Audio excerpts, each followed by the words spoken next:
হুজুর জন্মদিন পালন করা কি ইসলামে নিষেধ? আমি তো তাই জানতাম। ইদানিং দেখছি বহুত ভাইরাল বক্তারাও জন্মদিন পালন করে আসছে। আচ্ছা, এক ভাই জানতে চেয়েছেন যে জন্মদিন পালন করা কি হারাম। ইদানিং অনেক বক্তাদেরকেও তিনি দেখছেন যে যারা জন্মদিন পালন করে, বার্থডে পালন করে।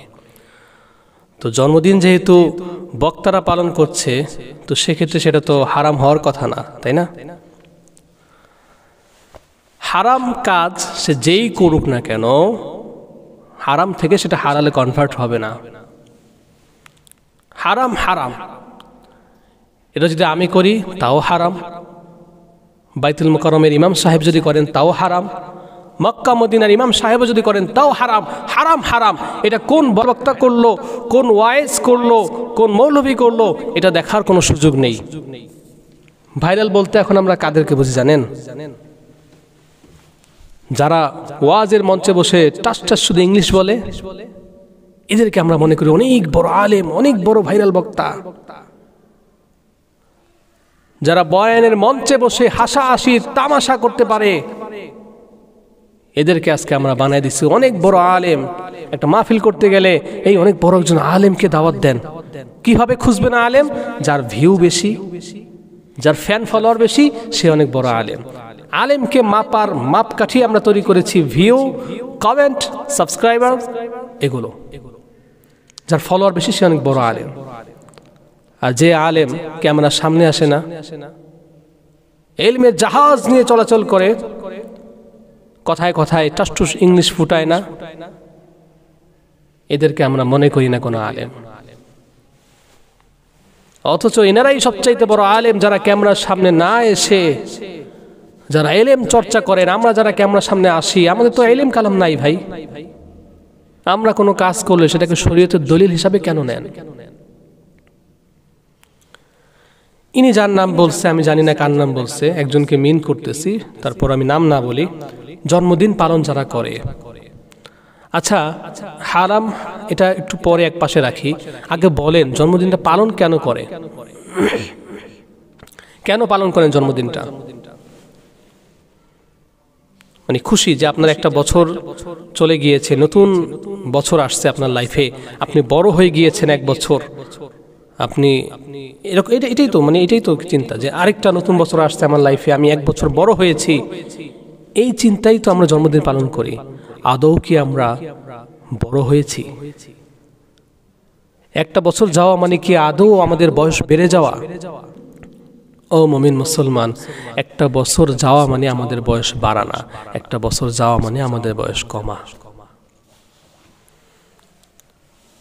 আল্লাহ তাআলা আপনাকে একটা নির্ধারিত হায়াত দিয়ে, একটা সময় দিয়ে, একটা টাইম দিয়ে আপনাকে দুনিয়াতে পাঠাইছেন। অনেকে সেই টাইমটা জানি, আবার অনেকে জানি না। ধরুন আপনাকে 20 বছর হায়াত দিয়ে আল্লাহ তাআলা দুনিয়াতে পাঠাইছেন, আপনার এখন বয়স চলে 15 বছর শেষ, 16 বছরে যখন আপনি এন্ট্রি নিলেন, তখন বলেন আপনার মৃত্যু কি আরো দূরে গেল না আরো কাছে আসলো? 15 বছর শেষ, 16 বছর থেকে যখন আপনি আপনার 17 বছরের যাত্রা শুরু করছেন, প্রত্যেকটা দিন যাচ্ছে আপনি কবরের কাছে যাচ্ছেন, প্রত্যেকটা সেকেন্ড যাচ্ছে আপনি কবরের কাছে যাচ্ছেন। এই বিষয়টা ভালো করে উপলব্ধি করতে পারবে সেই লোক যে জেলখানার কয়েদি, তার ফাঁসির আদেশ হয়ে গিয়েছে, অমুক দিন অমুক তারিখে তার ফাঁসি হবে, আর এটার কোনো নড়চড়ের কোনো সুযোগ নেই, বাস ওকে ফাইনাল ডিসিশন হয়ে গেছে, আদালত থেকে রায় হয়ে গেছে। প্রত্যেকটা দিন যাচ্ছে, আর তার মৃত্যুর ভয়, তার মৃত্যুর চিন্তা তাকে কুরে কুরে খাচ্ছে ভিতর থেকে। কেন? সেই মারা যাবে, আপনি মারা যাবেন না। সে মৃত্যুকে ভয় পাচ্ছে কেন? সে ডেটটা জেনে গেছে। অথচ ওই লোকের আগে অনেক মানুষের মৃত্যু হয়ে গিয়েছে, যারা মৃত্যুকে ভয় করে নাই, যারা মৃত্যু সম্পর্কে উদাসীন ছিল, দুনিয়ার মধ্যে রং তামাশায় ব্যস্ত ছিল, তাদের মধ্যে মৃত্যুর ভয়টা ওইভাবে কুরে করে খায়নি। কিন্তু ওই জেলখানার কয়েদিকে খেয়েছে। কেন? জেলখানার কয়েদি তার মৃত্যুর ডেটটা জানতে পেরেছে, ফিক্সড সেটা জানতে পেরেছে। এই জেলখানার কয়েদির শুধু মৃত্যু ফিক্সড নয়, আমাদের প্রত্যেকের মৃত্যু ফিক্সড। কবে, কখন, কোথায় মৃত্যু হবে সব লেখা হয়ে গিয়েছে, কিন্তু আমরা উদাসীন। আমরা জানি না যে একটা জেলখানার কয়েদির বার্থডে, ধরেন 26 তারিখে ওই জেলখানার কয়েদির জন্মদিন, এখন 20 তারিখ থেকে আপনি যদি তাকে বলেন ভাই আর মাত্র 5-6 দিন পরেই তো আপনার জন্মদিন, এই কি আয়োজন করবো একটু বলেন, এই কেক কয়তালা আনবো, কত পাউন্ডের কেক আনবো, এইটা কতটুকু করবো, ওইটা কতটুকু করবো, রোস্ট কয় পিস করবো, গান বাদ্যর কি আয়োজন থাকবে, ডেক সেট কয়টা বাজাবো, এই কথা যদি তাকে বলেন, সে আপনার কানের নিচে একটা কষায়া চট দিবে না? বলেন কেন দিবে? ফাইজলামি করিস আমার সাথে, আর কয়টা দিন পরই আমার মৃত্যু, আর তুই আমাকে বলিস ডেক সেট কয়টা আনবো। পক্ষান্তরে এই যে ফাঁসির কয়েদি, তার মৃত্যুর ডেট ছিল ধরেন 30 তারিখে, 26 তারিখে বার্থডে করতে সে নারাজ। আরেকটা লোকের মৃত্যু হচ্ছে 28 তারিখে, ঠিক এই লোকটারও 26 তারিখে বার্থডে, ওই কয়েদির চাইতে 2 দিন আগে তার মৃত্যু, কিন্তু এই লোকটা জানে না যে সেদিন তার মৃত্যু লেখা। বাস এই লোকটাকে যে যদি বলেন, বা সে সবসময় বার্থডে পালন করে আসতেছে খুব ধুমধারাক্কা করে, তাকে যদি বলেন এই অমুক তোমার তো আর কয়দিন পরেই বার্থডে, এখনো কিছু আয়োজন করতেছো না, কি প্রিপারেশন নিয়েছো, সে তখন লম্বা একটা লিস্ট দেখায়, আসলে গতবার তো এই মিসিং হয়েছিল, এবার কিন্তু এগুলোর কোনো কমতি থাকবে না, গতবার গান সেটের সমস্যা, কিছু সাউন্ড সিস্টেমের সমস্যা হয়েছিল, এবার এগুলো যেন কোনো কমতি না থাকে, সব কিছু দিয়ে ভরপুর করে আমরা এবারে আমাদের আয়োজনটা পালন করব। 2টা ব্যক্তি, একজন পালন করতে অসম্মতি জানালো, রেগে গেল, আরেকজন সম্মতি দিয়ে আরো কিছু প্রিপারেশন পরামর্শ শুরু করলো। কেন জানেন? ওই লোকটার মৃত্যু সম্পর্কে জ্ঞাত, এই লোকটা অজ্ঞাত, অথচ মৃত্যু তার আগে। এই 31st নাইট উপলক্ষে, জন্মদিন উপলক্ষে, নতুন বছর, নতুন সাল, এটাকে ধুমধাম করে অনেকেই উদযাপন করেছিল, তাদের অনেকেই ওই বছর মারা গেছে। এই যে 2024 চলে যাচ্ছে, এই 24 সালের শুরুতে 31st নাইটে কত উদযাপন করেছে, কত ধুমধারাক্কা করেছে আমার পরিচিত আমার এক স্টুডেন্টের ভাই, আরো অনেকেই আছে। এত আনন্দ করে ধুমধারাক্কা করে, ইসলামকে তোয়াক্কা না করে, ইসলামের কথার বাইরে গিয়ে, আল্লাহর কথা নিষেধাজ্ঞা না মেনে কত নাচানাচি না করলো।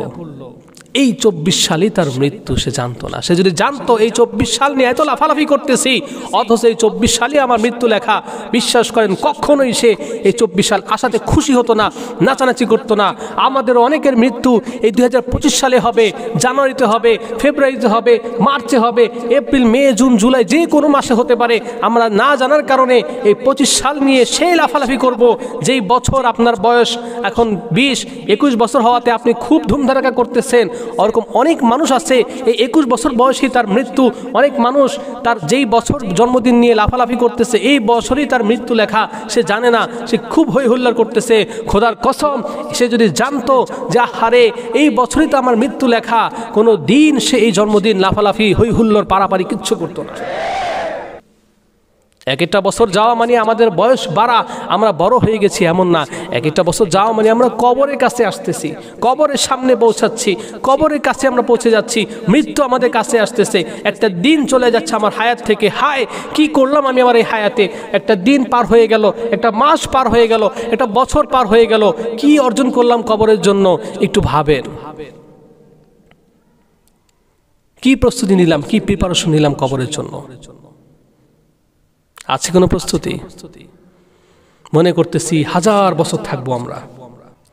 পৃথিবীতে কেউ তো স্থায়ী হয় না, হোক না সে ফেরাউন কিবা নমরুদ, কেউ হবে চিরদিন রয় না, কেউ হবে চিরকাল রয় না। পৃথিবীতে কেউ তো স্থায়ী হয় না, হোক না সে ফেরাউন কিবা নমরুদ, কেউ হবে চিরদিন রয় না, কেউ হবে চিরকাল রয় না। ক্ষমতা চিরস্থায়ী নয়। 2 দিনের ক্ষমতা পেয়ে শুধু অহংকার আর অহংকার, দাপট, অন্যায় জুলুম নিপীড়ন এমন ভাবে করে যেন চিরস্থায়ী ক্ষমতার মালিক হয়ে গিয়েছে, যেটা ফেরাউন করত, নমরুদ করত। এই ক্ষমতা পেয়ে, এই পাওয়ার সাময়িক কিছু শক্তি পেয়ে এমন কোন অন্যায় নেই যেটা সে করে না, এমন কোন দুর্নীতি নেই যেটা সে করে না, এমন কোন খারাপ কাজ নেই যেটা সে করে না। অহংকার, দাপট, দাম্ভিকতা তার মধ্যে এমন ভাবে পৌঁছে যায়, একটা সামান্য এলাকার চেয়ারম্যান হয়ে তার দাপটে মানুষ তার পাশ দিয়ে ঘেঁষতে পারে না। একটা ইউনিয়নের একটা সামান্য নেতা খেতা হলেই দেখা যায় তার পিছনে লোক লাগে 10টা। ইমাম সাহেবরে অর্ডার দিয়ে কথা বলে, এই ইমাম, আলোচনা কি করবে সেটা আমি ঠিক করে দেব বেটা। ক্ষমতা গোটা অর্ধ পৃথিবী মুসলমান চালাইছে। ওমরে ফারুক রাদিয়াল্লাহু তাআলা আনহুকে দেখলে যারা আগে কখনো দেখে নাই তারা বিশ্বাসই করতে পারতো না এটা অর্ধ জাহানের খলিফা। তোমার অহংকার, এই অহংকার মানুষকে শেষ করে দেয়। অহংকার পতনের মূল এমনি বলে নাই। অহংকার করে আজকে যাই করতেছো, জুলুম, নির্যাতন, নিপীড়ন, সব কিছু তোমার কাছ থেকে কড়াই গণনা হিসাব নেওয়া হবে। যারা বলে পালায় না, অহংকার করে যারা বলে পালায় না, এরাই সবার আগে পালায়।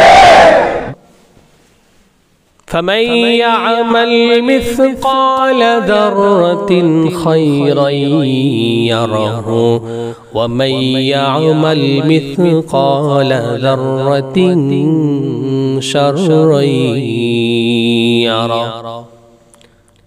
নিশ্চয়ই তোমার সমস্ত ভালো কাজ যাররা থেকে যাররা পরিমাণে ভালো আমল যদি করে থাকো, কিয়ামতের ময়দানে সেটাও তোমাকে দেওয়া হবে।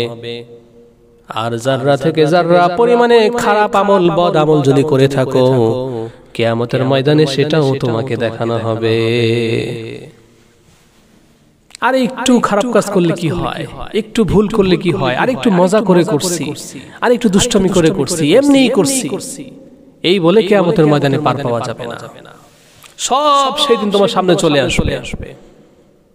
মজা করে দুষ্টামি করে একটা কবিরা গুনাহ করতেছো, একটা কবিরা গুনাহই তোমাকে জাহান্নামে নেওয়ার জন্য যথেষ্ট।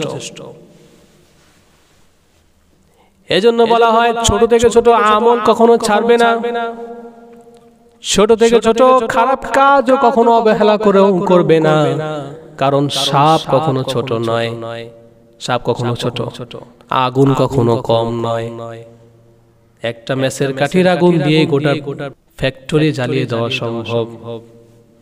একটা সাপের কামড়ে একটা মানুষ মুহূর্তের মধ্যে লাশ হয়ে যেতে পারে, সম্ভব। ঠিক তেমনি গুনাহ কখনোই ছোট নয়। ছোট বাচ্চাকে জন্মদিন পালন শেখাচ্ছেন, মাথার মধ্যে একটা চোখা কিছু একটা দিয়ে, তার সামনে কেক দিয়ে, সবাই মিলে হাতে তালি দিয়ে, ফু দিয়ে, গান বাদ্য করে, নাচানাচি করে, খাবার অপচয় করে মানুষের গালে লাগিয়ে আপনি কি শিখাচ্ছেন বাচ্চাকে? মুমিন মুসলমান বাচ্চার যদি কোনো অন্যায় করেন, বাচ্চাকে দিয়ে আপনি পিতা মাতা যদি করান, বলবেন ছোট্ট মানুষ আনন্দ করে করছি। ছোট্ট মানুষকে দিয়ে আপনি যদি খারাপ কাজ করেন, এটার গুনাহ ছোট্ট মানুষের হবে না, আপনার হবে। অতএব ছোট্ট সোনামণিদেরকে ইসলামের শিক্ষায় শিক্ষিত করেন, কোরআনের শিক্ষায় শিক্ষিত করেন। কোরআনটা যদি তার সিনার মধ্যে দিয়ে দিতে পারেন, রাসূলের আদর্শ, সাহাবীদের আদর্শ যদি তার মধ্যে আপনি দিতে পারেন, এই সন্তান কোনোদিনও আপনাকে বৃদ্ধাশ্রমে ফেলে আসবে না। এই সন্তান আর যাই করুক, কোনোদিনও মানুষকে হত্যা করবে না। এই সন্তান আর যাই করুক, লক্ষ কোটি কোটি টাকা কালো পাচারি করে দেশ থেকে বিদেশে পাঠাবে না। আল্লাহর ভয় যার অন্তরে আছে, এদেরকে শয়তান খুব সহজেই চাইলে কাবু করতে পারে না। এজন্যই কবি বলেছেন, যাদের হৃদয়ে আছে আল্লাহর ভয়, তারা কভু পথ ভুলে যায় না। আল্লাহর প্রেম ছাড়া এই দুনিয়া কারো কাছে কোনো কিছু চায় না, কারো কাছে কোনো কিছু চায় না। রাতের আধারে যারা সেজদাতে রয়, দু চোখের শ্রুতি নদী যেন বয়। রাতের আধারে যারা সেজদাতে রয়, দু চোখের শ্রুতি নদী যেন বয়। ছলনার হাতছানি যতই আসুক, ছলনার হাতছানি যতই আসুক, কখনো ফিরেও তাকায় না যাদের হৃদয়ে আছে আল্লাহর ভয়। তারা কভু পথ ভুলে যায় না, আল্লাহর প্রেম ছাড়া এই দুনিয়া কারো কাছে কোনো কিছু চায় না, কারো কাছে কোনো কিছু চায় না।